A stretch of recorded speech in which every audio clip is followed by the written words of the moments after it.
Everybody's got a price for the $1 Million Man. Who's that kid? Nick. He looks like Beaker from Muppets. The one on FS1, Nick Wright. Yep. Yeah. I got something. That's for amazing. I love that. If I get 5 women and they're all in the same room with me, we're going at it at 110%.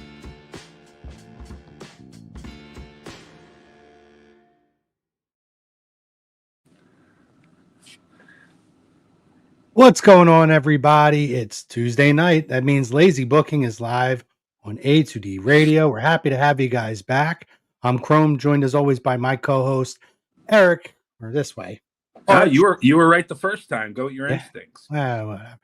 One way or the other. Eric Archer, what's up, my guy? What's happening? A whole lot, man. It's been a very eventful week in WWE, and we are excited to talk about it this week on the Lazy Booking Podcast with everybody out there. Let's go. So wherever you're at, Facebook, YouTube, X, Twitter, wherever you're at, please like, subscribe, follow, and most importantly, join our conversation. We want your comments. We want to hear what you have to say because we're going to be talking about the 2 big returns last night, as well as John Cena's final appearance, everything basically of Raw Madison Square Garden. Couple little tidbits from here and there, and SmackDown and the Last Time Is Now tournament with the mystery opponents revealed, as well as some interesting sound bites from Tony Khan regarding Adam Cole and his future in pro wrestling on the Ariel Helwani show today. So again, please guys, join our conversation. We're excited to talk to you. And first and foremost, let's show a little bit of love to our sponsor, Dr. Paul Vidal, Specialized Physical Therapy, physical locations in Burlington and Cherry Hill, New Jersey. And you can find them on the web, specializedphysicaltherapy.com. No appointment necessary. So any aches and pains, any long-lasting or anything brand new that's come up with you guys, contact the doctor's award-winning team. They'll give you a look over, a little look-see, and they'll get you guys back on track to feeling your best. As we said, Eric, big week this week. And our opening topic, our agree to disagree topic, is Paul Heyman and The Vision must win with the All-Star WarGames match at WWE Survivor Series. Agree or disagree? Again, please, guys, join us. Comment in. We want to hear from you. This is a really, really star-studded match, Eric. And, I can't say there's any surprises in terms of participants. Maybe Drew. Yes and no. But now that it's kind of come to fruition, they loaded this up with pretty much every main eventer of the last 2 years, plus the 2 young guys in the Vision in Bronson Reed and Braun Breaker. So very exciting, I think, match that I'm looking forward to. But do you agree or disagree to this opening topic that Paul Heyman and The Vision must win the All-Star Games, War Games matchup coming up at Survivor Series? So, like you said, I didn't know how they were getting there because it kind of looked for a little bit like how we getting in the War Games. Who's going to be in the War Games match? And I have to give WWE credit for getting to this point with these guys. I would say I'm going to agree to the poll only because I feel like there's 2 guys specifically, and you kind of alluded to them already. There are 2 guys in this match that need to look strong coming out of this match, and it's Braun Breaker and Bronson Reed. And the reason for that is we've seen now that they have unaligned themselves with Seth and turning on him, what is next for these 2 guys? And it was clearly going to be they were looking for world title main event status, kind of going over Seth, and now to this point. And they have quite the team with them. So I want to say they need to come out looking really, really strong, especially if the plan is they're going to go into Royal Rumble WrestleMania season. And I wouldn't be surprised if one of these guys either wins the Royal Rumble or is in a main event match at WrestleMania. So I think they need to at least look strong. But for the poll, I'm going to agree, because to look the strongest, you got to win the match. Yeah. So I'm going to agree to the poll, but I'm going to agree for a different reason. I mean, it is crazy to think that everybody that's on the face team, so to speak, when you talk about the Usos, you talk about CM Punk, Cody Rhodes, now the head of the table. These guys have been so protected for years, right? And it's like, I'm assuming Jimmy would be in there to take the pin. Logically, yes. But it's just an interesting dynamic, right? You have so many top people that have been protected for so many years. It's hard to think that this team could lose. But I look on the other side and you see Logan Paul gets the John Cena spot at one point. You see that, the position that Bronson Reed and Braun Breaker have been put in. But then I look at a guy like Drew McIntyre, who has been desperate for a big win in a big spot. And I think that, it's kind of like a cheat code in a way to kind of maybe find that spot to be here. But I do look at him and I say, this is probably the guy that, of everyone in this match, I can make the argument he's the guy that needs a big win the most. He might be the guy I have to get the final finish, however that comes, whether it's, submission or, whatever. But I feel like this team is loaded with people, but I look at Drew the most and I say, man, that guy really needs this, and he needs to be in the decision at the end of this match. So yes, I would agree to the poll, because for all the reasons you said, position the young guys going forward. We're hitting WrestleMania season, this and that. But to me, most importantly, Drew McIntyre needs a little bit of a stock boost. So yeah, no, I'm going to agree to the poll on this one. And again, we want to hear what everybody else thinks out there as well in our comment section. One thing I would say, though, real quick, Chrome, if Yeah. you look at both of these teams, there's definitely a lot of ego between the face team. There's a lot of history. You have Cody Rhodes, Roman Reigns, you have Jimmy and Jay, you have CM Punk. There's a lot of history and a lot of bad blood between all these guys. They've all feuded together. Some of them have aligned together. And on the other side, I mean, Drew and Brock have history, and who knows what Brock's intentions are going to be in this match. Is he going to work well with others? Is he going to go into business for himself in story? Is he going to just F5 everybody and be done? It's kind of intriguing on both sides, because they're going to have to, whoever wins this is going to have to work together.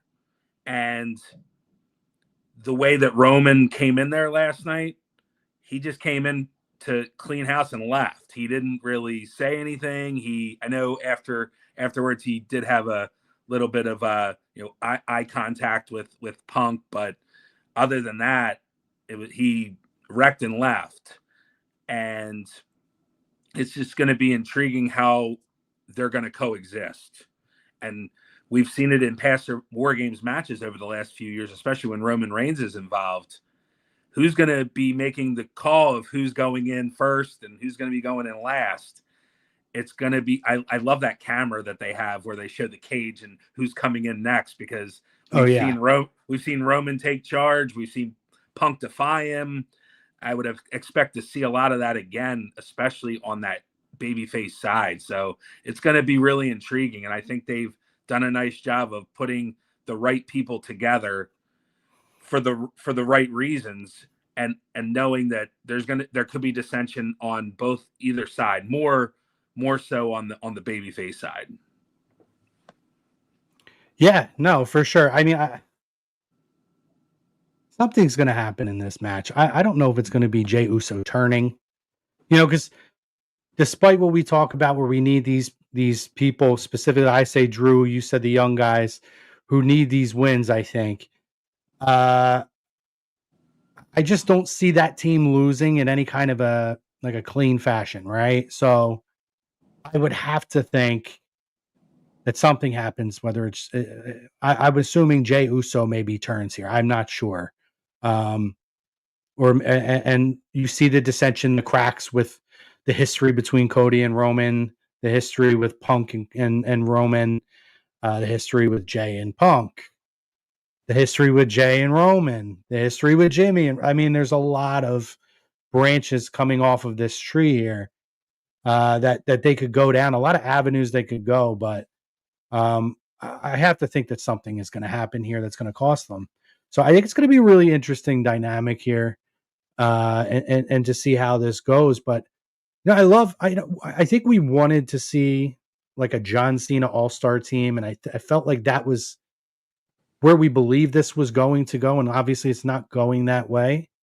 But for what we're getting, I'm excited for it, and I think I'd be really interested to see where this was going to go if Seth had not gotten hurt. What was the original plan for this matchup? Yeah. I mean, you could argue that the babyface team would probably be the exact same in this match if that was the direction that they were going to go. You could kind of pick and play. You could kind of put Seth in. You mentioned you didn't know if Drew would be in this match. It could have been Seth being that person, or even Logan Paul. So I think the seeds were kind of planted that there was going to be, we've kind of seen the seeds plant with the bloodline, the original bloodline, where there could be dissension there. So I could see Seth, being a part of that match if that was the original plan. But it is intriguing to kind of know, like, would Cena have been involved in that match? So Well, I do have a theory. Quickly here, Mystic Misfits. Appreciate your comment and obviously thank Rosk you. is jumping in as well. We're going to talk about that in a little bit. So stay tuned. Hang with us for the next hour or so for our show, and we are going to dive into the John Cena Last Time Is Now tournament. And appreciate your comment, man. Keep them coming. Yeah, I have a little bit of a theory. We've had our conversations both on air and off air discussing the Brock Lesnar squash of John Cena.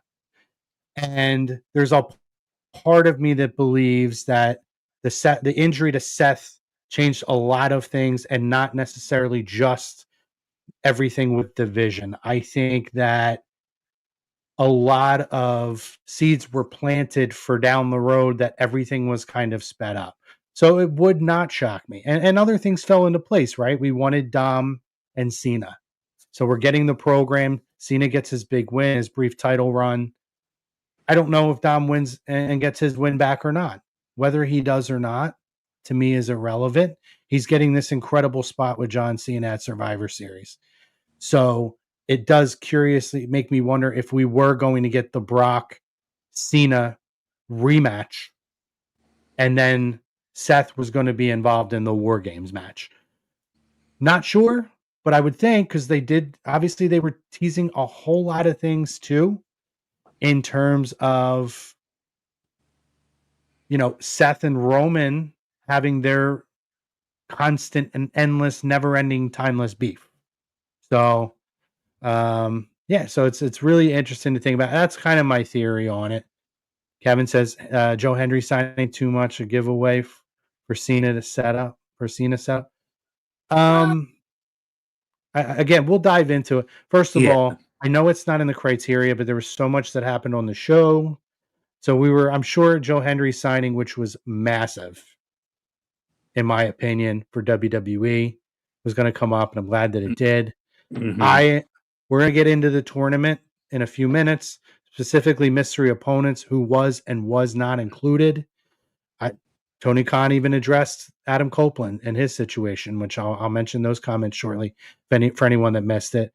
Not disappointed in hindsight that Joe Hendry's not in this tournament. I'll tell why in a few minutes, but I digress. I wanted to. I know. Oh, sorry. I wanted to Yeah. piggyback off of what you said about the plans changing. So, and I've been a major critic of why the squash, and I'm trying to figure out exactly why that still is to this day. And that could be the logical thing, because I really find it hard to believe that they would just do that for no reason. So there's got to be something that happened where I would hope that they wouldn't just be like, all right, well, we're just gonna have Cena get destroyed by Lesnar and never do anything, never come back to that. So your point could your theory could be pretty close, and it's logical. So I just think that it still could have been handled a little differently and a little better. But I'm sure we'll go into Sure. that shortly. But Yeah, Kevin says, I think the Brock squash is a setup for the post Cena era, kind of I beat Cena and I'll beat you kind of deal. I guess kind of the ability to have the Undertaker brag in a new form. So my only argument to that is he already did that at SummerSlam about 5-6 years ago, and it's like, why do well, it that was longer than again? that. It was over 10 years ago.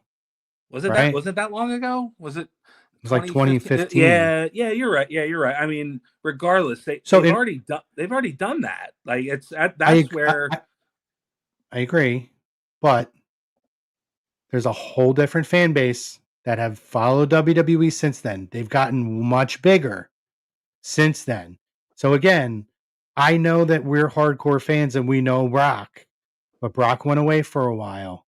There's a little bit of a turnover where they have more fans that have come on board, and honestly, all they've really known is Brock over the last probably 4 or 5 years. All anybody's really known of Brock is losing to Roman.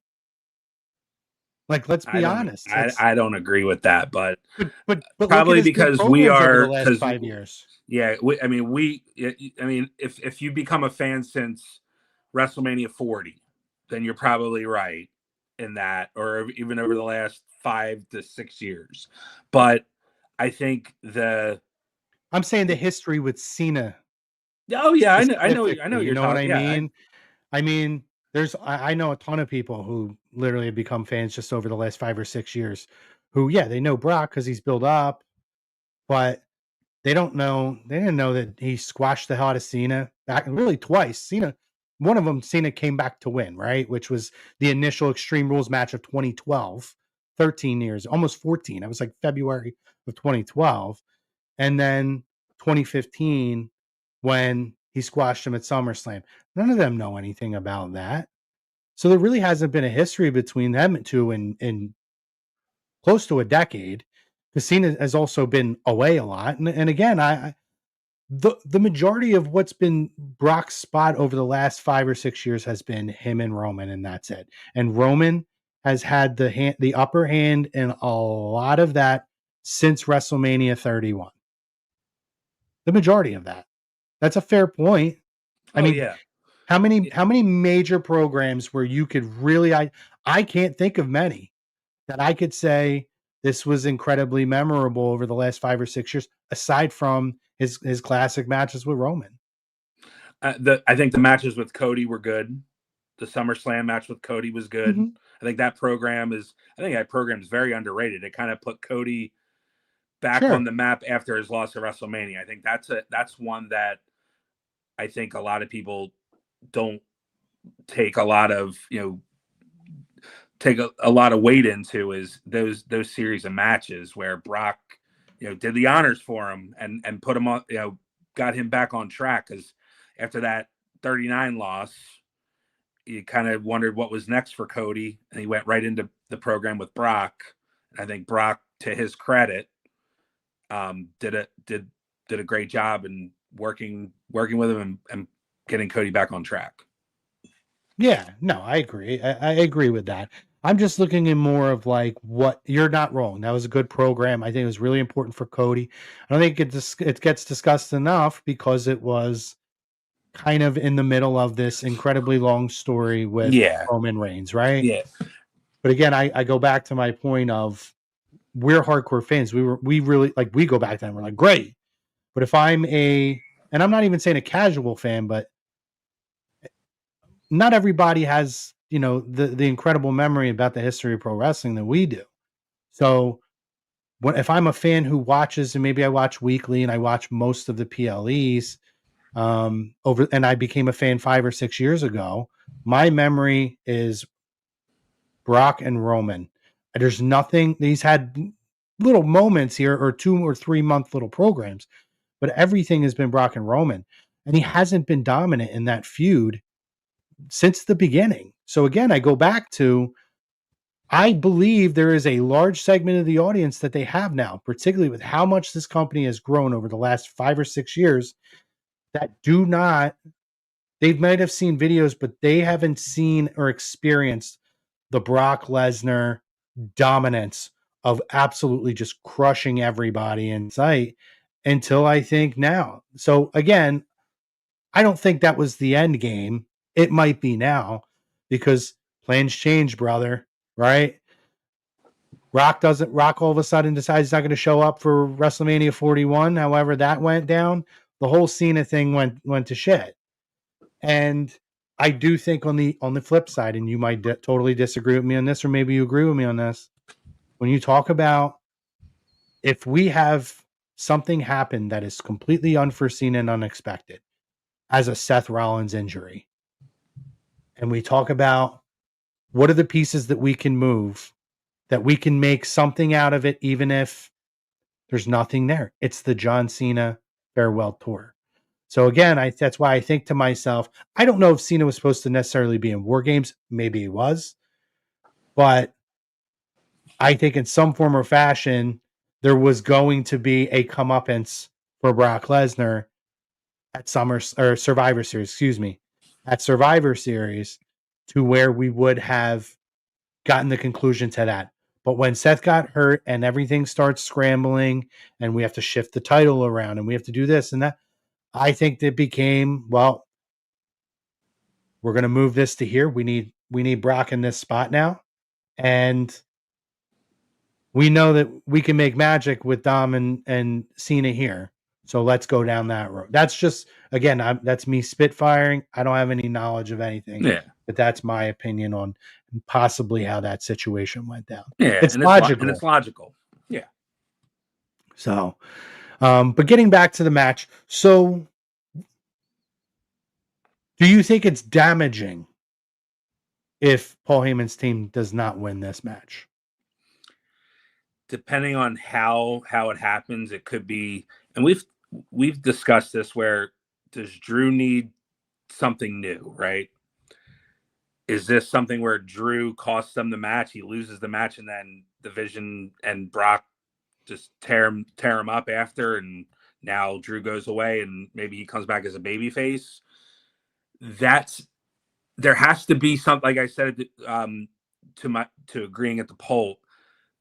The Vision, Braun and Bronson specifically, I think need to look strong. Even in defeat, you could look strong if you do it the right way. But I think the chances of that happening are probably not as strong as the Vision actually, and Heyman's team actually winning this match. But I think the way that they lose, and it could be maybe Logan Paul loses, and they go, and we've kind of heard Bronson saying, "I don't trust him," and kind of just laying a little seed there. I don't know if it's going to go anywhere, but I could see that happening too, where one of the guys that isn't fully aligned with Heyman costs them the match. But that's the only way I could see that team losing. I don't see Brock taking a pin. That's for sure. No, and I definitely, I don't think the Vision takes a pin either. I think it could make sense for Drew, even though it would, like you talked about, it may hurt him even more, unless they're going the babyface route where they're gonna just get him laid out. He goes away until Rumble season and he comes back as a babyface. But besides that, I don't see, it's very hard for me to see Heyman's team not winning this match. I Mystic agree. Misfits again. Vision is being booked as a group of killers, so I think they have to win decisive. I think it's not disagreeing. I don't know about the decisive part. It's hard to win decisive against every top guy in the company. Like, and really, in like 4 of the top 10 guys in all of professional wrestling right now. Yeah. Like, let's call a spade, right? So, Yeah. I think I to would- Chrome's point, there's one guy on the babyface side that is well less than the others in status right now. And it kind of makes sense that that guy would be the one to take the pin, because I don't think you're going to see, unless we've talked about this also, where's the adversity for Cody Rhodes? Where's the adversity for CM Punk? Do one of those guys get pinned by one of the Vision members? And then it's like, okay, well, I pinned you. Where's my title match? You could see that as well. I mean, there's definitely options to be had in this match, but I think all the signs point to a Vision victory, one way or the other. yeah, and I think we have to take into account that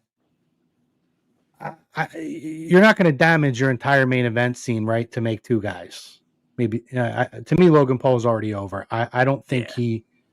I don't think he. I mean, he's had main events against the likes of AJ Styles and everybody else. I don't think that necessarily he needs this spot. I think it's helpful because he is a young guy and he is part of the future of the company. But I just find it hard to believe that they are going to put it all on the line and sacrifice potentially damaging all of those guys in a squash just to get a couple of guys over. I think that one of those 2, well, I said it's Drew. If it's not Drew, I do think one of those 2 needs to be a part of the decision. I don't think it needs to be Brock. I don't think that it needs to be Logan Paul necessarily. So we'll see. Mm-hmm.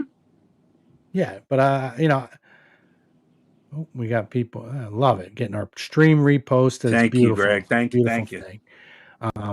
So yeah, I think it's a really interesting setup. We're gonna see how it goes. Roman is just like so over. It's crazy. I'll tell you what. Another point from last night when Roman came out, it was wild how little he looked next to Brock Lesnar. Brock Lesnar is just He's a monster.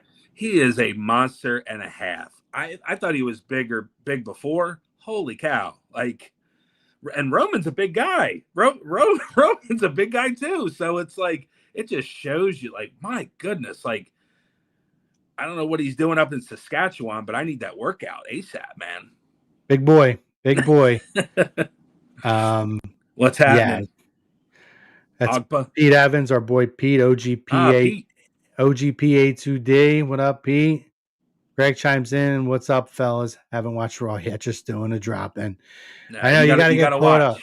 He does. Greg does every week. But I appreciate that you drop in, Eric or Greg. Thank you very much. It's a good watch. I definitely recommend. Good show. Listen, I mean, I'm notorious for, before I brought lazy booking back in May, that I would wait till Wednesday, Thursday, Friday sometimes to watch. And I managed to avoid spoilers. I was never, I am more of a poster on social media and less of a scroller. So I really never really saw a lot. And I try to use X every now and then. I go through things, but Twitter, but I'm not like a crazy person with that. Chrome, last night before Raw started, I did the opposite. I scrolled and I got really pissed off because somebody thanks Wrestling Observer. Actually, not thanks Wrestling Observer. Thanks someone for posting, according to Wrestling Observer, what the match was going to be last night with Cena. And I was pissed because I'm like, this isn't what I want to see. Oh, so you heard about the 6-man ahead of time? Yeah. So I'm like, all right, is this really what's going to happen? And then lo and behold, yeah, it was. Okay. But regardless, it's like, I think I need to take a little bit of your strategy and stop scrolling and just watch the damn thing and not get spoiled. Yeah. I mean, Yeah, I mean, listen, I don't watch live because I hate commercials. And despite what our pal says, I never have an issue with commercials. If I started an hour and 15 minutes into it, I literally watch a commercial free. And guess what? With their commercials, the few times it does have commercials, you can fast forward through them. Yeah. So if you fast forward 15 seconds, it goes away. That's all you got to do. There you go. So yeah, that's all you got to do. Let's not tell him. Hope he's not watching because I don't want to. Let's not tell him. Yeah. But everybody else, if you watch, if you're behind 15, just fast forward at 15 seconds, the commercial will go away and it'll come back. So take a hint from Arch. There you go. There it is. Yeah. Unless it's something major, I don't typically watch live. I would have watched last night live, but obviously I was coming back from Orlando, so I didn't even get in. I don't even think my flight landed till 9:30. So I started it last night when I got home. I finished it today in time for us to do our show. But yeah, let's move on to our second topic here. We talked about this. No, actually, let's dive in here. John Cena makes his final appearance on WWE Raw at Madison Square Garden. You talked about it was spoiled in terms that, but we do get our match set up for Survivor Series. And so it's weird. So I want your opinion on it, right? Because I think we definitely, unless you've changed, I totally disagree with the take you passed to me earlier that you think this spot, that you think it was a wasted spot. I think it could have been utilized differently, but I don't find it to be a wasted spot either. But please go ahead. All right. So when I saw that spoiler last night, full disclosure, I was pissed because I expected, and we talked about it last week, and it looked like it was going to go that way too for a minute, where Dom challenges him and we're going to get that IC title match. And then of course they went up doing the 6-man. I think my expectations were extremely high for this moment because of it being in Madison Square Garden, New York City. I said, and the crowd really delivered. The crowd was huge. The old Coop and Big Dom in the crowd, and the Giants and all that, very hot crowd. Side note, real quick, you mentioned that.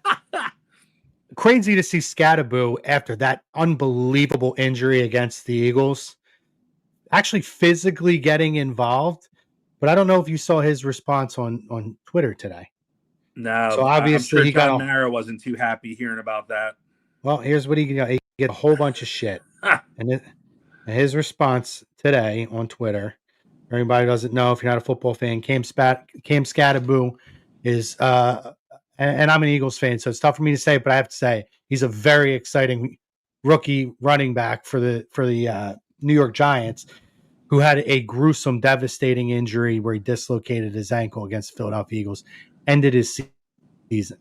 So he was in the crowd and a bunch of the Giants. After the match, there was a confrontation during the commercial break between the Judgment Day and all the Giants players where Scattaboo gets involved. And he shoved JD right down to the ground. That was awesome. Oh, yes. Oh, yeah. So they get in a physical confrontation, and people were pissed about it. So on Twitter, he says, "Hey, honestly, if you don't like that I'm having a good time while dealing with a tough time, then just go ahead and unfollow and casually move on. I'm not able to play football and have the fun I've been having my whole life. So I'm doing things outside of the box, trying to find stuff to keep me happy. Enjoy the rest of y'all's week, and just don't talk about me if you ain't got nothing nice to say."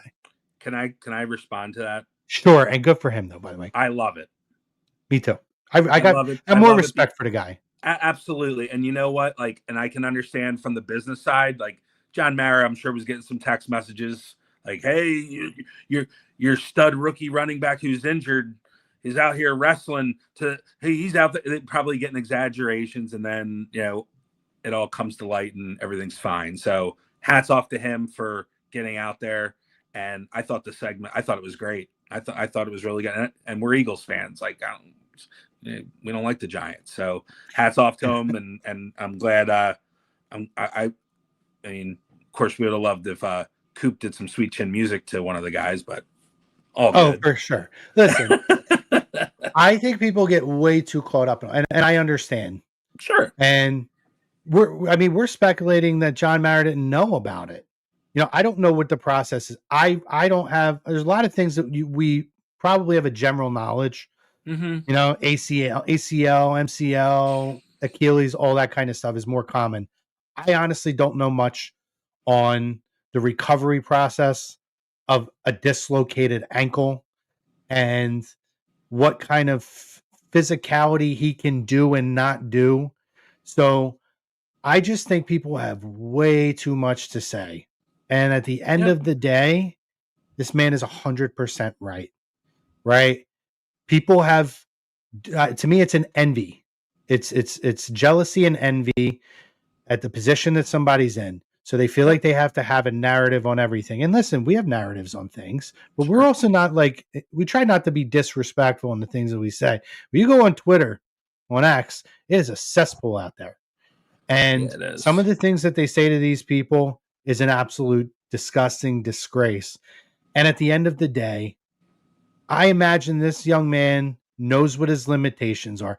I mean, for Christ's sake, we saw Tyrese Halliburton doing the same thing, and he's out for the season in the NBA. And he was physically involved recently. Yep. So I don't know what John Mara knows or doesn't know. And if that is an issue, that's something to be taken up between them. Yeah. But the young man knows his limitation and knows what he can't do. And if that's something he felt strong about, and guess what? His teammates were in with him. I mean, if he really couldn't, I imagine his teammates would have been like, yeah, let's not do stupid shit. Yeah, and one more thing on that real quick. I think WWE is smart enough not to put somebody in a position to be injured. I mean, for all we know, we didn't see Scadaboo's legs. He could have been like had his leg propped up and did the push. Like he made it happen. So it was entertaining, and hats off to them for pulling it off. And I hope it's not the end. I'd love to see that. When they come back on the other side, I'm all for it. Let's do it. If Scadaboo was on the Eagles, we'd love. He'd be the one that they're talking about in Philly. Oh, 100%. He's a guy that you hate to be on the opposing side. For sure. Dynasty chiming in. Appreciate you guys. Greg back in. Brian Daly from Flyers Talk A2D chiming in. They'll be at you later tonight saying that Raw was fun last night. It was one of the better Raws they've had in a while. Agreed. But yeah, in terms of just to tie a bow on the Scadaboo thing, I think you hit the nail on the head in terms of WWE is a physical, dangerous form of entertainment. They have an incredible relationship with the NFL. And I can't imagine, because listen, this isn't like it's scripted, right? This was done for a reason. It was to get a pop from the crowd. It was to get a boost on social media, to get something going viral, and it did. Yeah. And I can't imagine that WWE would go rogue with one of the biggest conglomerate companies in the world, in the NFL, for a viral clip. So again, people having too much to say about something. Good for him. And I thought his response was perfect. It was classy. It was insightful to remind people that he's going through a tough time, and who are we to judge what he's going through and what he should be doing while he's going through it. So good for him. Yeah, definitely. All right. So back to my expectations were very high. I just, looking at what that match was and watching it, it was a very fun match. It entertained me. I'm not saying that it didn't. I think it was very fun. But I go back to kind of the way things have gone in the last few months with this run. And I just don't know if, I'm not saying it was wasted. I think wasted was kind of a term that, I used, but I don't think the talent in the ring deserve better than that. I think the guys in the ring deserve that spot. But I think looking at where these matches have gone and what's happened, I think for me, it could have been under a very bright spotlight at Madison Square Garden we could have gotten to the Dom match at Survivor Series in a different way. And I think maybe a match, a one-on-one with Sheamus, maybe a one-on-one with Rey, maybe a one-on-one with Finn, or for the Intercontinental title. And then you have the match and you get to Dom. Dom comes out and does his thing. I think it accomplished what it was supposed to last night. But I think for me personally, I think I was just expecting a little brighter, bigger moment for Cena in that spot. I don't think, well, first of all, you're not going to get Sheamus and you're not going to get Finn because they're in the tournament. So what's the point in them being in the tournament if they're getting a I'm just saying hypothetically. Sure. No, I know. Yeah. In terms of Rey, there's a number of factors there. Rey's coming back from a major injury. Maybe he's not ready for a full one-on-one singles match at this point. And that's, again, that could be it. I don't know or not. My other thing is there are people in this match who would not have gotten this opportunity. There's a person in this match who would never have gotten this opportunity. And it's somebody on the roster who, along with a guy like a Chad Gable, is one of the hardest working, busts his ass every week guys. And I'm talking, he's suffered injuries, he's worked through injuries, and that is JD McDonough, who JD, I thought in this match, despite it being a 6-man tag, looked like $1 million. His offense when he got it in was tremendous. He sold. I mean, it was like peak Ziggler selling. He was unbelievable. And for a guy like JD to say, I was in John Cena's final appearance at Madison Square Garden, it didn't need to be one-on-one. And again, I look at this John Cena run differently. I think we've gotten the meaningful. We went for the heel turn. It didn't work, but they tried it. They've tried to be different. They tried to think outside of the box. We've gotten classic match after classic match after, which at the end of the day for me, I don't care about a storyline. When I do care about a storyline, but when in an instance like this, where we're seeing a guy on his way out and he's giving me the level and quality of match that John Cena is giving me, when I go back and I go back and watch things, I'm going to go to these matches. I'm not going to give a damn about what the storyline was. I'm going to say, I'm going to watch the match because the match alone tells a story. And so for me, we're getting everything. And if John says, I want to work in Madison Square Garden with two guys who I have so much respect for and went up and down the roads with, and I want to go against one of the hottest factions of the last 3 years, with a guy like Finn who deserves a spot and two incredibly young guys who deserve that spot with me in Madison Square, who am I to say it's not the right move? And again, I feel like you got what you wanted, and it was, can we give the spot to somebody who maybe wouldn't normally get it? Was it for the Intercontinental title? No, it wasn't. But I thought JD looked unbelievable in this match. Like, honestly, aside from Cena, I couldn't take my eyes off of how well he was working.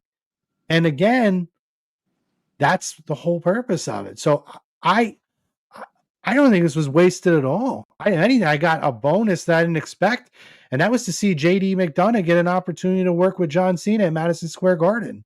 Like, damn, I enjoyed that. Yeah, like I said, wasted's probably the wrong term. I think the expectations were very high coming off of last week. Last week was very dramatic, very exciting, it was an amazing moment for Cena. And I think going from Boston to New York City, the Big Apple, Madison Square Garden, the Mecca, Cena's last appearance, and we get a 6-man tag. Now, at the end of the day, the 6-man tag was excellent. I thought the match was very fun, and you're spot on.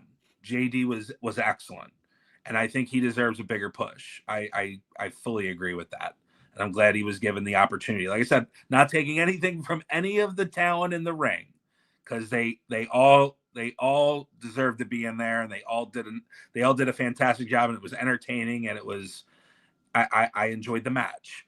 I just think my personal expectations for this match were just something more impactful than just a six-man tag. I think for me it was, all right, you're the Intercontinental Champion now.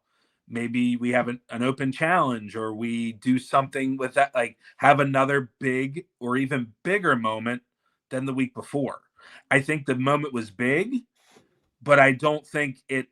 I think the week before was bigger than the moment this week, and maybe that was intentional because it's Cena's hometown. Maybe that was the intention, but I was just expecting it to be bigger than it was.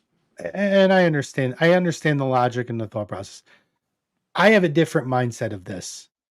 I don't expect every week to top the next week. And I feel like, I'm not saying you're necessarily saying through the whole run it should have been that way, but I get what you're saying. You're talking about Boston, New York, then his last match in DC. Like, we should be making these last 3 or 4 appearances be the absolute most peak that they could be. I don't necessarily agree, though, in terms of I have tapered, or not tapered. I've stopped going into every week with these monstrous expectations. I have 2 more appearances of John Cena. 3 was going into last night. And I'll be honest with you. Whatever happens in his final match, Boston was unexpected to me. I've already gotten what I think is going to be the signature of this run for me. And it's going to be his match against Cody at SummerSlam. I was so taken by surprise at the level that he performed at for the time that he did with Cody Rhodes in that match. And then the match with AJ Styles, that I'll be honest, like, I don't know if anything can top it. And for me to expect them to do it every week is very hard. Like, I don't even think the Intercontinental title win, it's amazing for him. It makes him a Grand Slam champion. I don't think it sniffs those things. And, do I want his final appearance to be a stinker? No. But he's already exceeded my expectations with the run just in the second half of it, when he went back to being the John Cena we wanted and the quality of he's given us, that I don't feel like we have to top last week, this week, every week at the end of this. Like, and I almost feel like that, yes, I have a very high expectation that his final match, and maybe not even necessarily the match, but how the night is presented and how it ends, is going to be something that I don't want that to trip and fall on its face. That would be extremely disheartening to me. But everything else leading up to it, I'll be honest, Sarah, like, for me, I'm just rolling with it. Whatever John wants or whatever they do, I'm just appreciative now that, because he's performing well too, that I'm glad that we're not getting, because a lot of the guys who get these final runs, like Flair looked rough down the stretch. I'm glad that we're getting him at such a high level that whether it's a 6-man tag or whether it's, a world title match or an impromptu Intercontinental title match or just an open challenge or whatever it ends up being, that he's performing at the level that he is. I just think it's so special that I've stopped putting expectations on everything. You know what I mean? That's just me. Yeah. And I would say to that, it's my expectations are just high because we only have now 2 more dates of Cena. So you want to see the guy that has put in so much to this company and to the business. You want to see him go out on a high note, and every opportunity now you're down to 2. So these 2 matches are going to be the last images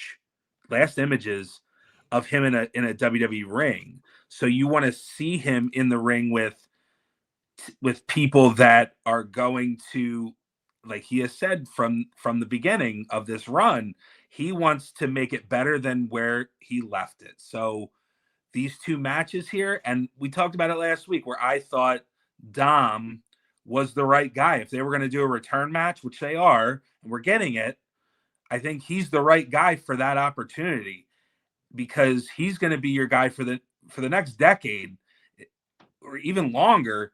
He's going to be your main, one of your main guys, if not the main guy. So I think looking at where they're going, I think I'm going to get what I'm looking for. And I agree with you that last match, I have high expectations too. And of course we don't want them to stink up the joint.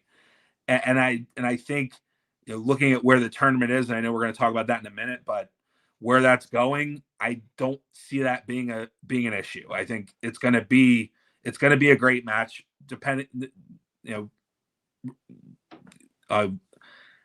me start over. I think Depending on whoever that guy is Right. is going to take care of Cena, and vice versa. I think it'll be a good match. Yeah. No, I agree. Yeah, again, I think you're totally spot. We're not that far off base with anything. I think when people look back at Cena, we're talking about the last images, right? I don't think people are going to say his third to last match is something that I'm going to go back and I got to see what that was. I don't. You know what I mean? I think people will look back at Saturday night's main event. I think people will look at things from this, and they're going to look at SummerSlam, and they're going to be like, oh, I heard about this great match with AJ Styles. Those are, there's moments there. It doesn't have to be necessarily in a sequential order. You know what I mean? And I guess that's the point I'm getting to. He's hit us with a number of memories that, good and bad, the follow through stunk, but the heel turn was still. I made the comparison before. I'll say it again. It was Austin turning on Rock and turning heel and joining McMahon at 17, because the follow through was terrible on that. However, it is still looked back as an iconic moment in terms of an instant shock. It'll be there forever. There's going to be things from this that are going to be unbelievably timeless. Spot on. I like I said, when I went back and when I think of Shawn Michaels is my favorite wrestler of all time, probably, in-ring performer. Mm-hmm. And when I go back and I watch Shawn Michaels matches, I don't say, what was that fourth to last match when he was in, Rhode Island, and you know what I mean? I don't say what was Shawn Michaels' last match when he was at Madison Square Garden. I'm curious. You know what I mean?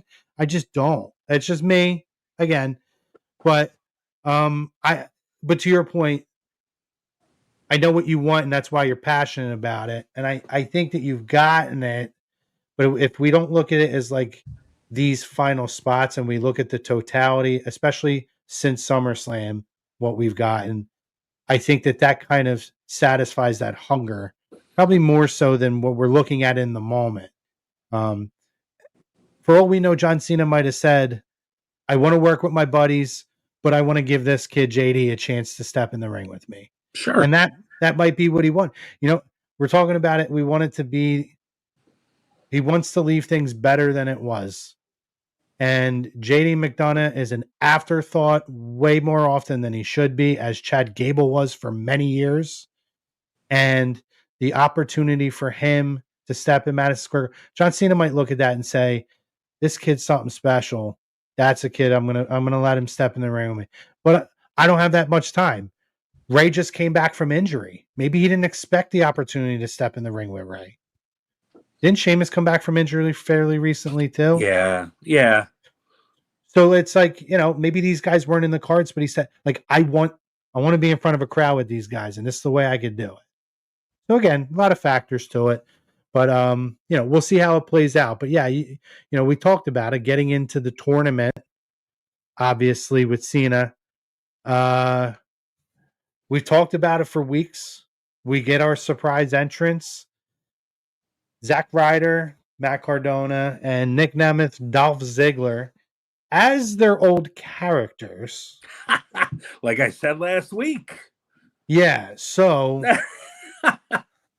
you were right, but I don't like it. If Cardona, here's what I want from Cardona, because I'm confused. Is he now signed with WWE? He makes it. No, he's not. It almost seemed Fightful reported it was a one-timer for Cardona. okay. Because what I would love to see is for Cardona to come back and continue to come out that way, or at least the next time he comes out, and then just turn heel and be like, screw this. This is what this company and this machine wants me to be. I'm not that. I went out, I became the king of the death match and the king of the indies. I'm Matt freaking Cardona. I'm not Zack Ryder. Stick your woos up your ass. And who's to say they don't eventually? And you're right. It opens a door. It gets the door open a little bit to see if there's interest, and clearly they loved it. Where were they Friday? Were they upstate New York? I don't even remember. But the crowd was great. They loved it. I wouldn't be surprised. Yeah. I wouldn't be surprised if the only reason that they had them come out to those to the WWE product trademarks is to sell merch, which both of them are selling merch on the website now. So it could be just a matter of that, like, hey, let's put it out there. We'll sell some shirts. And according to Cardona on his X page, it's moving. So, I mean, I did see that. Yeah. Yeah. Hats off to them for taking advantage of the situation. I mean, it's a business, right? So I'm not as up in arms on that. I think the WWE audience remembers these. They weren't gone that long ago. So over the last few years. So the WWE audience knows them by Zack Ryder and Dolph Ziggler. But to your point, it, like we said, it opens up a possibility, especially for Cardona, because he's already been seen on NXT as Cardona. We've kind of seen, and people know him as the indie god, and he's made a huge name for himself. It's kind of in comparison to Drew McIntyre and Cody Rhodes, where they went back to the indies, they made a name for themselves, and they've made their way back. It made full circle. So this is a great opportunity for him. And now that they see that, oh, we can sell some merch out of him, why not? Let's cross that bridge when your TNA contract or whatever contract you're on expires. We can bring you back. I think it's especially for Cardona. I think, for Dolph, for Nemeth, it's I loved it. I thought it was great, and he puts anybody over like $1 million. He did that last night. That turnbuckle spot where he went in face first, dude. That was awesome. So I thought it was great. I think both delivered and did what they came to do. They got the surprise reaction, unless you were scrolling like Arch was. But either way, you got a little ex-WWE feel. You got a little shock value, and I thought it brought out a good part of this tournament where, hey, you're going to see guys that you haven't seen in a while that don't work here. It definitely delivered. Now, I know we talked about, that one name that we thought could possibly be in it that wasn't. And I know you said, I think we were talking about, you were okay with that. I was too. I think his time will come. There's no rush. It could be Royal Rumble. It could be whenever. There's no rush for him. And I think in comparison to Ryder and Ziggler, where they came in and did the job, you don't want Joe Hendry to do the job. You want him to win and advance. So you want him to look good. So to that point, if you don't have him planning on being that final guy, why put him in it? I agree. And I don't know what it benefits him, because at the end of the day, yeah, there's cool moments. People are going to remember Ziggler and Ryder being in it. But Joe Hendry is now a signed WWE talent. This is not a guy who's going to come in and do the spot like he did with Randy Orton at WrestleMania. He already came in and filled a spot, and they got a pop, and they got a social media viral moment from it. we don't want him to become the guy who just comes in for a viral pop. Like, I think there's big plans for this guy. I think they really believe in him. And you heard Hunter talk about him in post games or pressers or whatever the hell they call them, scrums. They believe in him. And Hunter said, when the time comes, if the future leads him to WWE, which it has, he believed that he would be a big player for the company. So we're here. And I agree with you. If he's not going to be your final guy, there's no need to put him in there. He is now under your roster. We don't need to tinker with anything that doesn't need to be fixed. And real quick, I just want to do a cheap plug for us while we got some people on here. Since we're talking about the John Cena farewell tour and whatnot. What are you doing, bro? Let's not forget, bro, in a couple of weeks. Make sure you guys come back. There. Well, hold on. It's going to pop up. There we go. Technical difficulties. Don't forget to come back in a couple weeks, guys. We're going to be joined. Oh, let me get this stinking banner off of here. There we go. Join us on December 9th and December 16th, baby.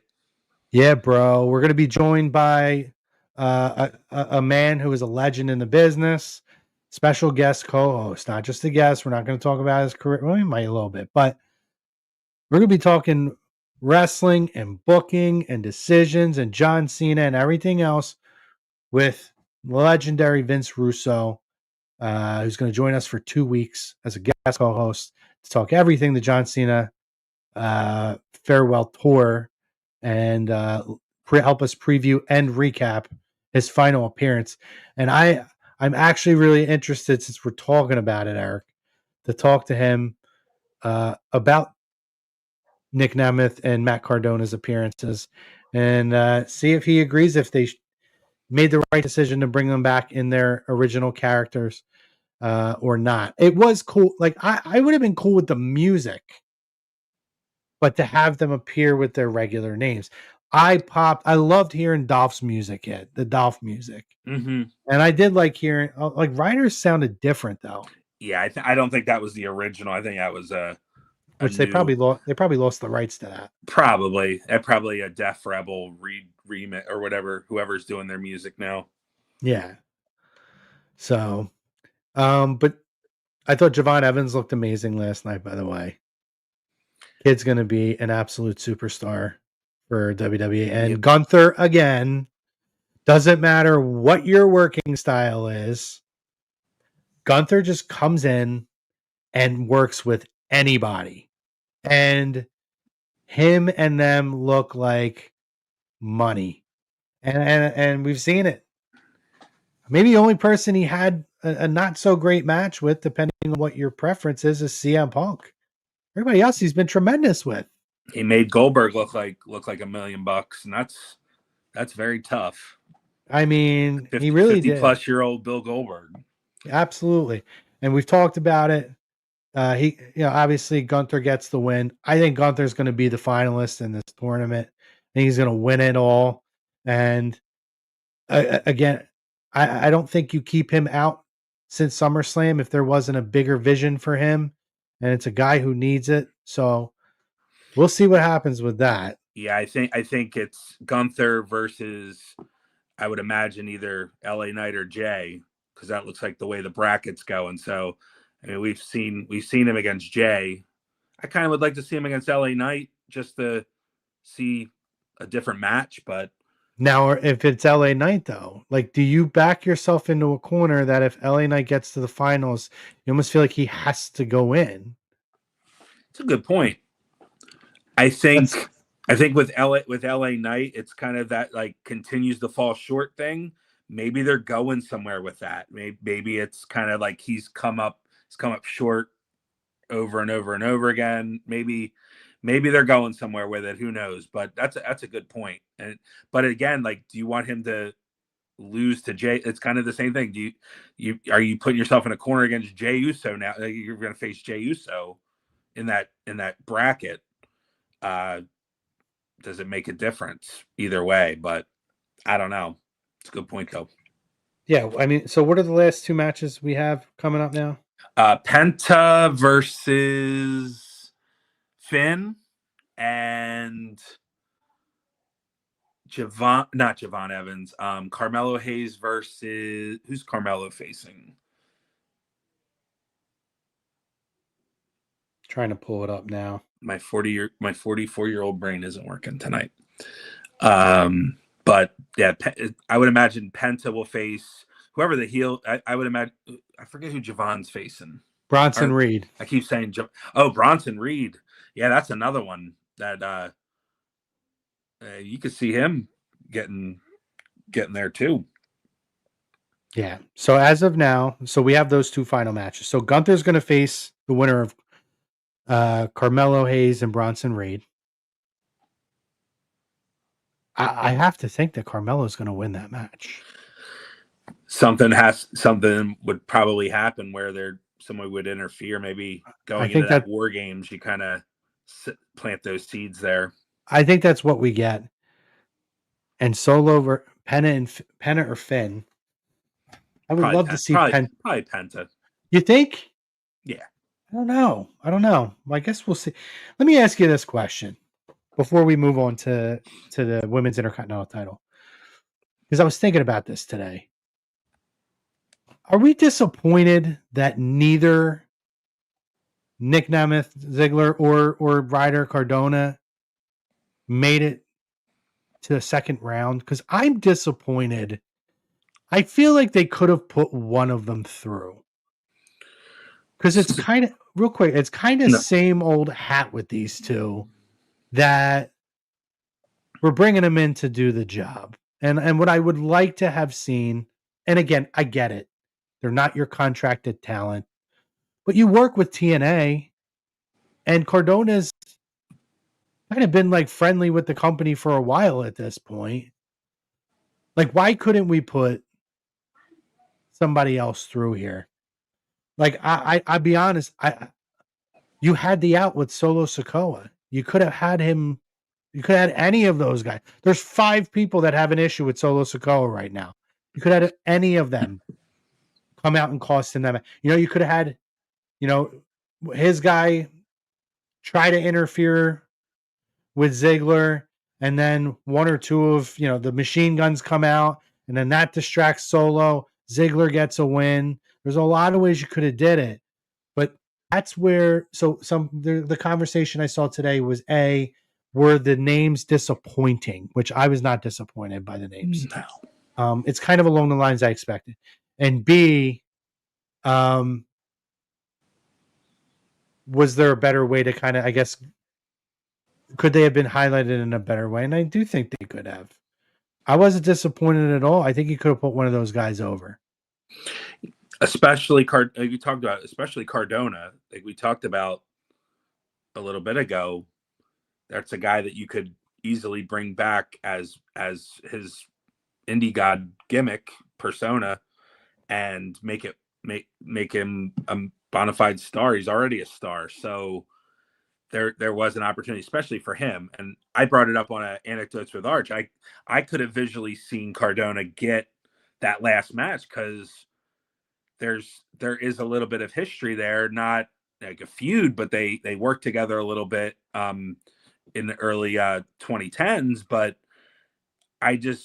it could have worked, and it could have been believable too. I wouldn't even have minded him facing Gunther to get that final match. If you were still going to go with Gunther, you could have given him a run. But I think the mentality probably is we're gonna build our guys, especially the way they were paired. I mean, LA Knight needed a win, and it was tough to imagine him having another loss.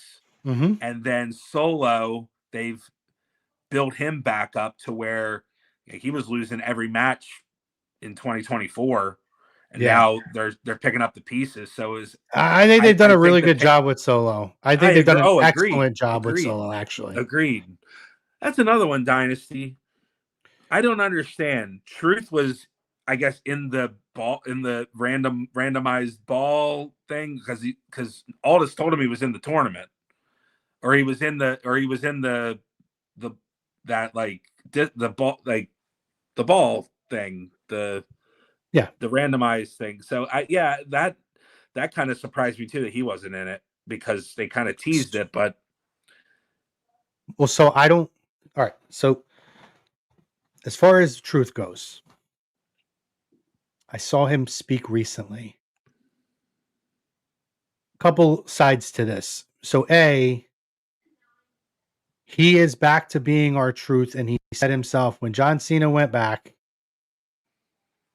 there was a want for him at first to do the whole Ron Killings thing. But then he realized that the fans wanted our truth. That's who they wanted to come back. And so it was his decision to go back to being our truth. And they utilized the storyline. If John Cena can find his way, so can I, which is kind of essentially what he's kind of alluded to. I did not want to see our truth in this tournament. What I would like to have seen, though, if we're back to our truth being our truth, instead of handing his balls off every week, I would rather have seen them do something where, and the mystery opponent is, and then he comes out, and then they come out and say, truth, you're not the mystery opponent, and he does the, oh, my bad. I would rather have seen that. that would have been great.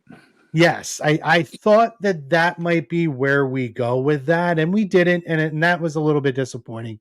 But in terms of him in the tour, I don't want it. We had him in this John Cena run already twice. True, but to our last point, based on those mystery guys and how they were bracketed and who they faced, would you have been okay with our truth facing Zack Ryder and then having Zack advance? Yeah, if to they the booking, go into the booking aspect of it rather than the pairings.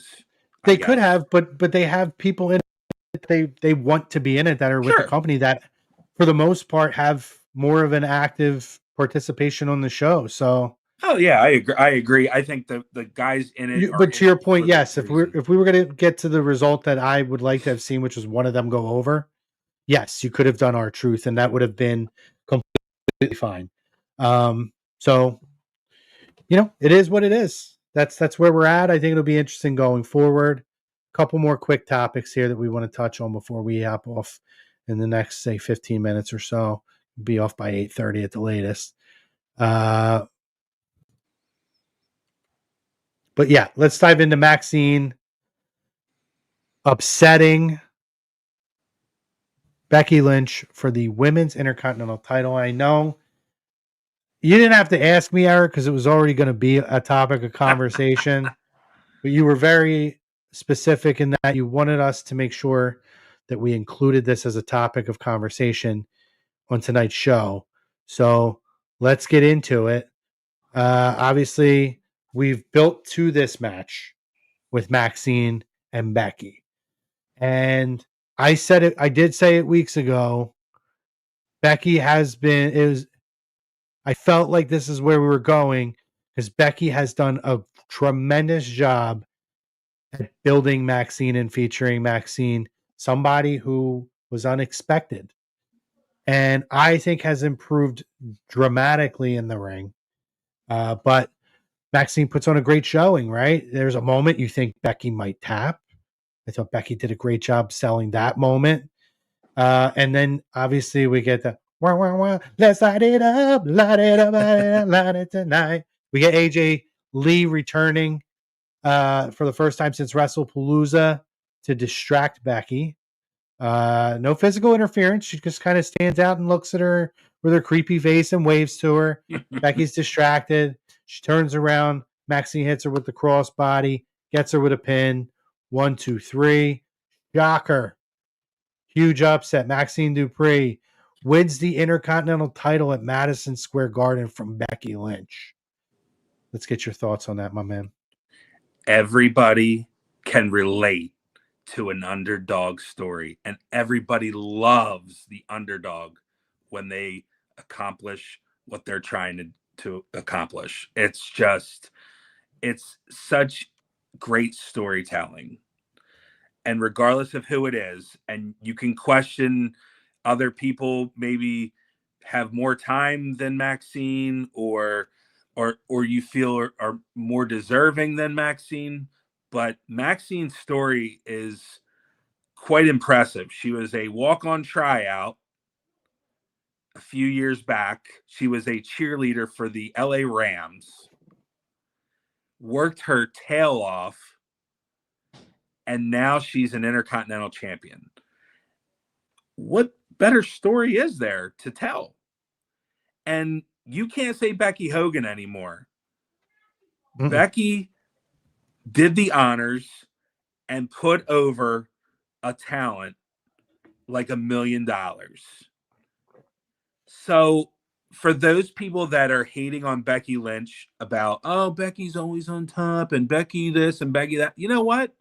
She did the honors. She put her mind into this story, and I'm sure it was all orchestrated by her because she liked what she saw in Maxine and saw an opportunity to put this young lady over and give her an opportunity.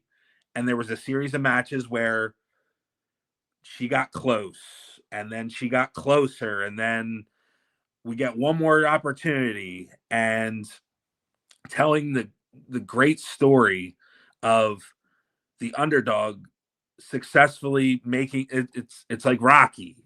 It's like any other underdog story you've seen on TV, in the movies, in real life. It's and you talked about how Becky has been tremendous as a heel. Like when she lost the title, her mannerisms and her reaction and just unbelievable and so well done. And I'm sure Becky's going to get her win back, and she's going to probably find a way to weasel her way back to that title. But we've set up eventually, and I'm sure this is the end game, where it's going to be Becky against AJ Lee, probably WrestleMania. Mhm. But in the meantime, and we've talked about with other titles where maybe it's okay to have somebody that isn't expected to win a title and carry it for a little bit. Add a little intrigue and suspense, and anything could happen sort of mantra on the program, because we've talked about it. There are times where it's like, all right, there's a title match, but we know they're not going to win the title. But we get there, and now it just shows that anything can possibly happen. And it was entertaining to watch it, and it was entertaining to unfold. And hats off to Maxine for getting better and working her butt off. And I'm glad she was recognized accordingly. Yeah, I think you hit the nail on the head in your synopsis of how this whole story is kind of developed and gone, and in terms of the great work that Becky's put in, and even Maxine, right? And the whole, like, I'm not accepting this match until I'm ready. I know I need to be ready for this. This is going to be the biggest battle of my life. And I've been training for years under Master Gable and where everybody else, the Alpha Academy. I need to make sure I'm ready for this fight because it's going to be the biggest match of my life. And she takes it at Madison Square Garden and she gets it done. Becky, and obviously Becky's, she's that kind of classic, super annoying, super egotistical. I'm better than everybody. I'm the greatest women's wrestler of all time, overlooking my opponent, heel. And it's worked really, really well. I think she's put Maxine over so much more than anyone expected. And what's nice to see is you constantly see people say, well, we need to put more people over. There's not enough of that. And then out of the other side of their mouth, they say, like, Maxine, really? So, like, WWE making an effort to make a new talent. And we don't know the work that's been put on behind the scenes to judge it. But I think she's gotten more serious of a character as time's going on. And I think that, to your point, I think Becky has probably realized and seen a lot of the work that's been put in and said, I'm ready to put this girl over. I think too, she probably sees a little bit of herself in Maxine. And when Becky first started in NXT, she was super green, not ready. She quit, and then she came back, and then circumstances for what it is, she wound up becoming probably at the time the biggest star in the WWE when she won at WrestleMania. And for her to give back and see that in a talent such as Maxine, it just goes to show you the selflessness of the person. You know, we know the character. We don't know the person. And it's clear that the person saw something in the other person that we're not seeing, to your point, and making them get that opportunity. Like, hey, like, I see something in you. Keep working hard, and showing that hard work does pay off. Absolutely, 100%. Yeah, it's just an exciting situation right now. Yeah. And again, we're making new talent in a division that I think needs it. So we'll see what's going to happen. Really great storyline. Is this one of the? I'll ask this question, then we'll move on to our final topic. Would you say in the last 5 years this is one of the best storylines they've done on the women's side? It's up there. It's hard for me to think of many that are better. And very patient storytelling, right? It wasn't like a 2-week, all right, we're going to have a match. Like, they had a series of matches that told a story each time. Maxine lost. Okay, we get another match. Maxine gets closer. Gets another match. How many did they have? They had 3 or 4 matches, right? So like each time she got closer and closer, and then, like you said, she was going to get another opportunity. She admitted, like, hey, I'm not ready. Give me some time. And made the most out of that last opportunity. So I think in storytelling, and that's something that is lacking. And we talk about that on the SmackDown side, where there's really not a lot of storytelling going on, especially with Tiffany. We talk about that. Like, it's something that's really lacking in a lot of the, especially on SmackDown. I think Raw's been a little better. You know, you've seen story with the Kabuki Warriors. Actually, I'm wrong. I think the Alexa Charlotte story has been very, very good as well. Agreed. But I think too, it just goes to show, if you have some patience and utilize other talents that may not be the big stars, you're only building that bench more for when unfortunate circumstances happen. We talk about when Liv got injured and how they were scrambling to get somebody, and they had to bring Becky back. It just, when you have the people there that can fill that gap, if somebody was to unfortunately, get injured, because it's the nature of the business, right? So somebody's going to have to be ready for that next spot. And why not Maxine? Why not somebody else on the roster? I think this goes to show that they can take care of their bench while also taking care of their big stars as well. Agreed. So yeah, our final topic. I think it's important that we bring it up. It's been trending all day, so we should really give our thoughts on this. So we mentioned earlier, Tony Khan appeared on the Ariel Helwani show, and he discussed the Adam Cole future of professional wrestling. First and foremost, I mentioned it earlier. So he did discuss the Adam Copeland situation, and in that, it was a very brief. But Ariel Helwani asked him, "Did WWE ever approach you about Adam Copeland being a part of the tournament?" And he flat out said, "No, I was never asked." He did not, acknowledge or deny whether he would have allowed it. He did the typical Tony Khan. Adam's a great part of the company, and he's away filming right now, and he's such a big part of what we do here. And when the time is ready, we'll bring him back, and he's a part of AEW, and he's still under contract for he didn't say a specific time frame. But we expect Adam Copeland to continue to be a big part of what we do here in the future. He gave the typical Tony response that we've heard a million times. I would like to have seen a little more transparency on that, but I mean, that's his prerogative. He doesn't have to.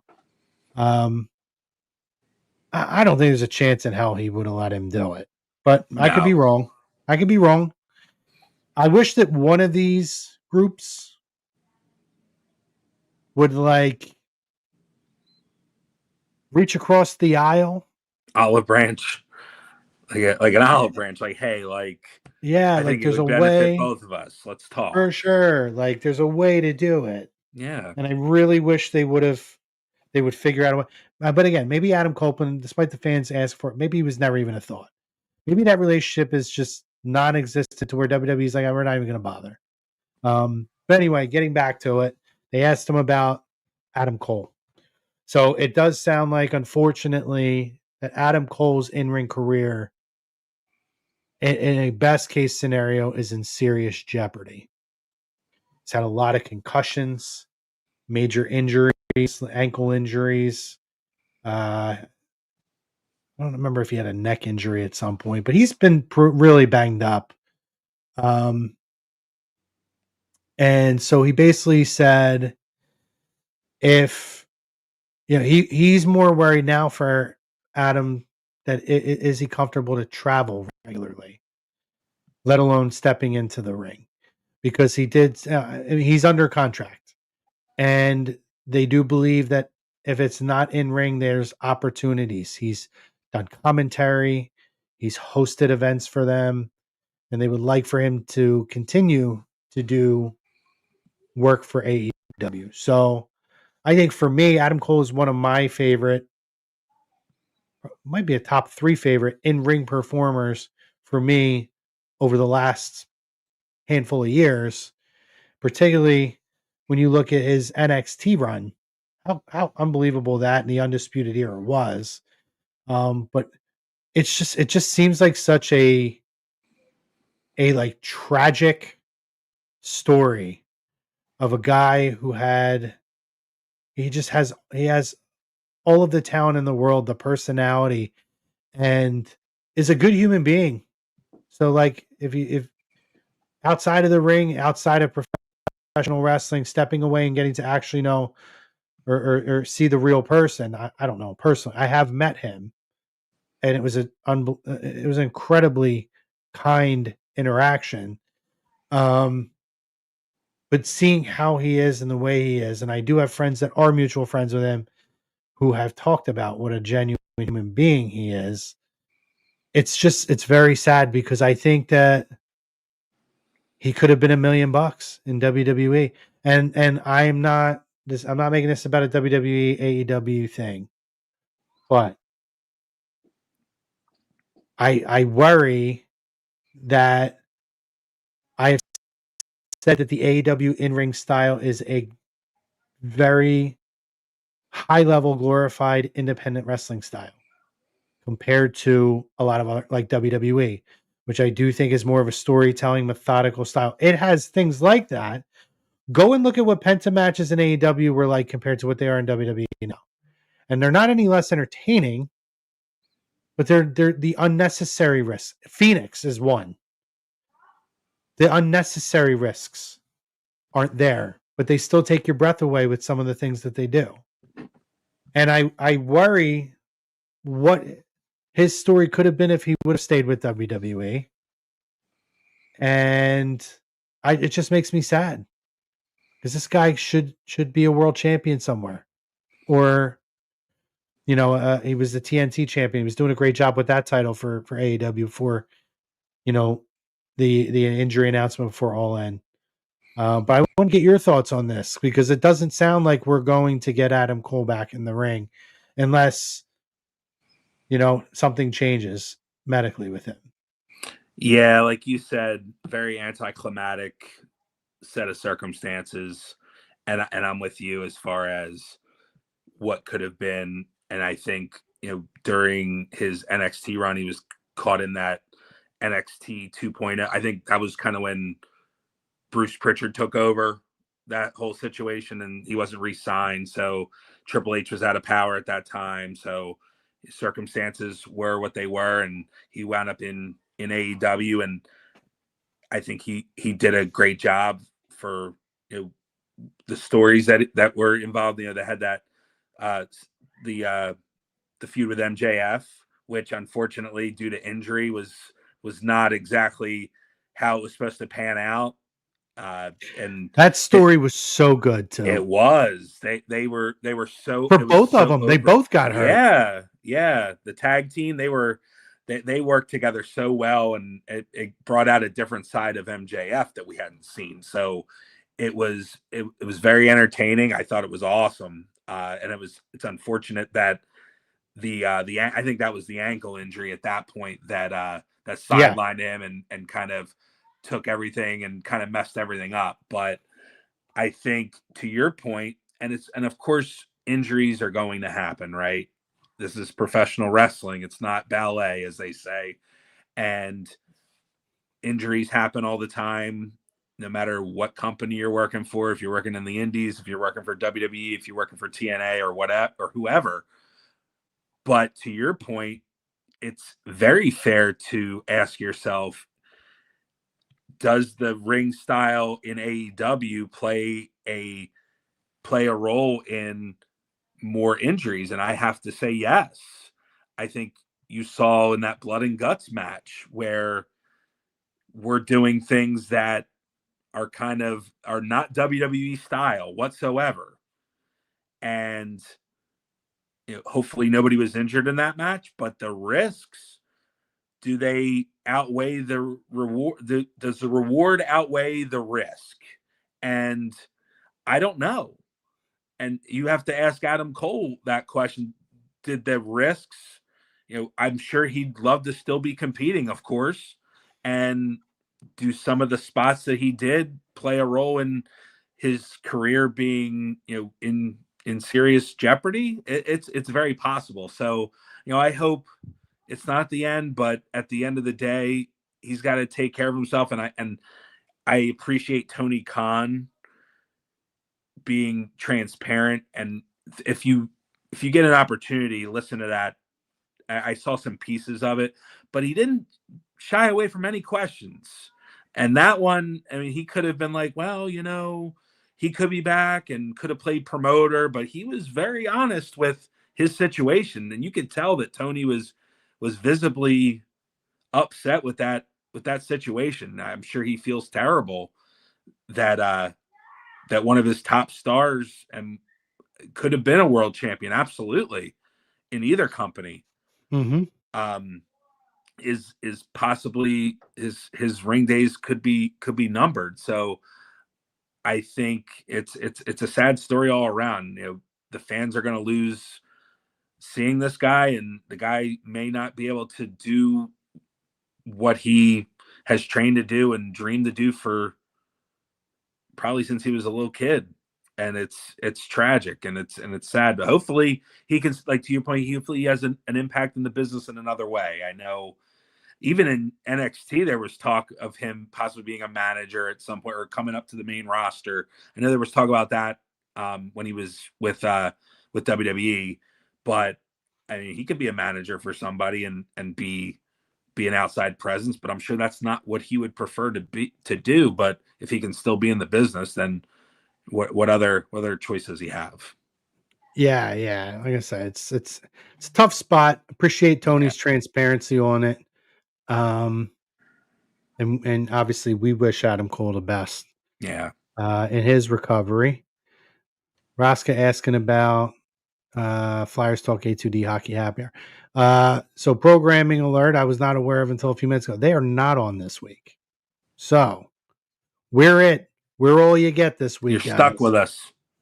As far as the Tuesday night show goes. We're what you get. But we appreciate y'all obviously dropping in and commenting in.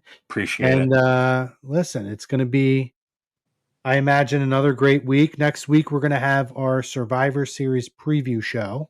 Woo-hoo. And then I think we might have lost them. But I think Survivor Series over the next couple weeks is going to be, we're going to start seeing the build up for WarGames. I'm sure we're going to see more interaction. I think we have a couple more weeks until Survivor Series. So it's going to be really interesting and it's going to be a lot to talk about. I think we also, and I hope to drop anecdotes with Arch here over the next couple weeks. I want to start digging into Survivor Series history and possibly some Cena history. So it's going to be a lot of good chatter over the next few weeks. But we will be around, and we appreciate everybody. It looks like Chrome got lost. He tapped out, but it's always a pleasure to join you guys, and we appreciate all the support. And please take a like and subscribe to our show, and tell us and give us your thoughts on everything going on. Definitely a lot was going on this week, so definitely appreciate it. And I'll give Chrome a few more minutes here. I don't have access to the chats, but if anybody's got anything to add, I am here. But yeah, I think like we were saying earlier, WarGames looks to be very exciting, and I know there was a couple other matches that had been announced. I think, with Cena and Dom, and then I believe, is there another match added? There was a little bit of tease last night with the women's match. It looks like AJ Lee, after she interfered with the Becky and Maxine match, that we saw a little bit of a tease of who could be joining the women's babyface side. So, and I would imagine we're probably going to see Charlotte Flair take that fifth spot. I think they're just teasing it, and I like that too, because it definitely gives some excitement to the and it, like we always say, it doesn't insult people's intelligence when there's actual feuds that are going on out that have happened, and we have amnesia when we don't remember them. I was talking about the women's WarGames match. Oh yeah. Sorry about that. Internet decided to kick me out. Now I just kicked me out. It went off, and then you were like frozen like this. Yeah. I was doing like a stretch. Out. Yeah. But I was just women's saying, WarGames sounds interesting, and it looks. I'm guessing AJ Lee is going to be the next. That's what I was saying. Then I said I think Charlotte Flair will probably be the fifth. They're just teasing it, and I like the fact that they're not insulting intelligence, where Rhea and Charlotte don't have actual beef, and right. there's that clash there of ego there, which is good to see. But yeah, I just said over the next few weeks we're gonna we'll dive into Survivor Series, and sure. And I imagine Becky's going to probably be the fifth member on the other team. Probably, yeah. Yeah. Oh, so I was saying, because when is Survivor Series? 2 weeks from now? It's the 29th or the 30th. Okay. So we've got. So next week, I don't know if you're right. It's 29th. It's after Thanksgiving. We're going to be on Monday. I don't know what your deal is. Our old pal Blue Meanie. We're gonna jump on and talk some Eagles football. Nice. So Arch, if he can, he's gonna join us. If not, I'll be on with Brian. Regardless, we're gonna do our quarterly check-in with the Blue Meanie. He's gonna join us as a guest to talk Eagles football. Next week we'll recap everything. So I'm like a week behind. I'm thinking next week is the Survivor Series preview show. We're also gonna be working on another concept. Like a round table, so to speak, for Survivor Series.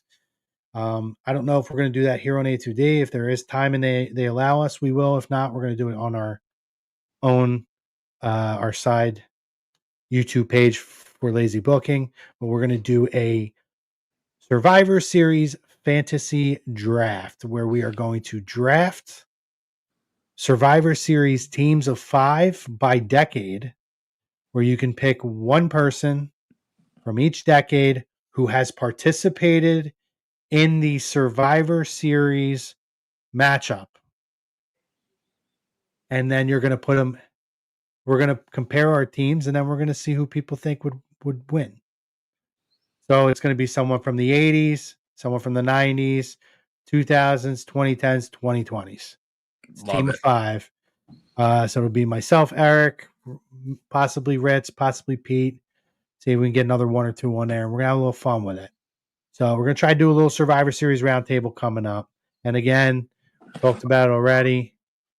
Obviously, get myself going here. I got so much going on now that they booted me out. Don't forget, make sure you guys join us in December 9th, December 16th.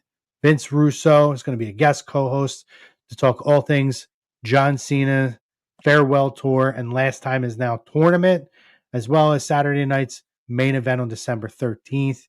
We're going to preview and recap with Vince Russo. Full hour each night. We're going to have them. Very excited for that. So hope you guys will join us.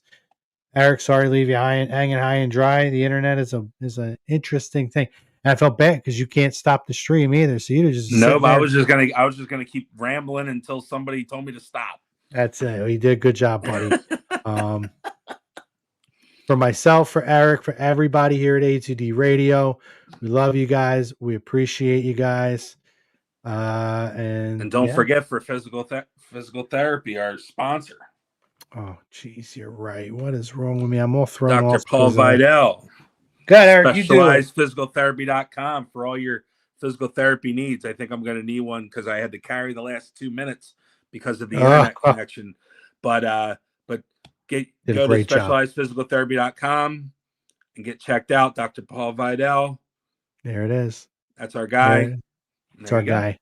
It's our guy here at A2D Radio. For myself, for Eric, and everybody else, we love you guys. Take care. As Andy always says, tell someone you love them. Go Birds, 1098. We out. See ya.